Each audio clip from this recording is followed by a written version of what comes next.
Mid day মিলের চালের বস্তায় পোকা এবং বিক্ষোভ দেখাচ্ছেন এলাকাবাসী। ঘাটালের একটি স্কুলের ঘটনা, মিড ডে মিলের চালে পোকা, স্কুল চত্বরে পোস্টারিং, বিক্ষোভে এলাকাবাসী। ভারপ্রাপ্ত প্রধান শিক্ষকের বিরুদ্ধে অভিযোগ। মিড ডে মিলের চালে পোকা, দেখছেন সেই ছবি। মধুসূদন ভট্টাচার্য রয়েছেন আমাদের প্রতিনিধি ফোন লাইনে। মধুসূদন, এলাকাবাসী এবং ওই স্কুলের অভিভাবক বা পড়ুয়ারা তারা কি অভিযোগ করছেন?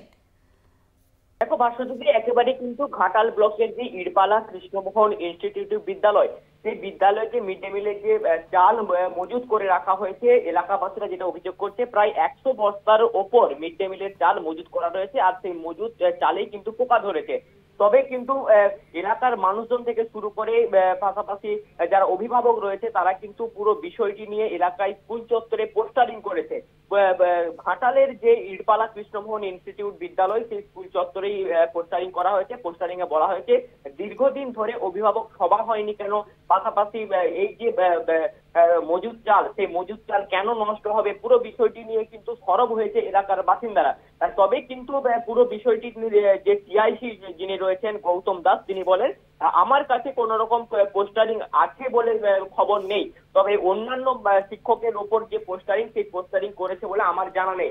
পরবর্তীতে এখন দেখার যে স্কুলে যে মজুদ চাল, সেই মজুদ চালে কেন পোকা লাগলো, কেন বা মজুদ ছিল, সেটা নিয়ে কিন্তু প্রশ্ন তুলছে এলাকার মানুষজন। রাষ্ট্রপতি, একেবারে ধন্যবাদ জানাবো তোমায়। মধুসূদন ভট্টাচার্য আমাদের প্রতিনিধি ছিলেন আমাদের সঙ্গে ফোন লাইনে। আপনাদের জানিয়ে রাখবো, মিড ডে মিলের চালের মধ্যে একেবারে পোকা।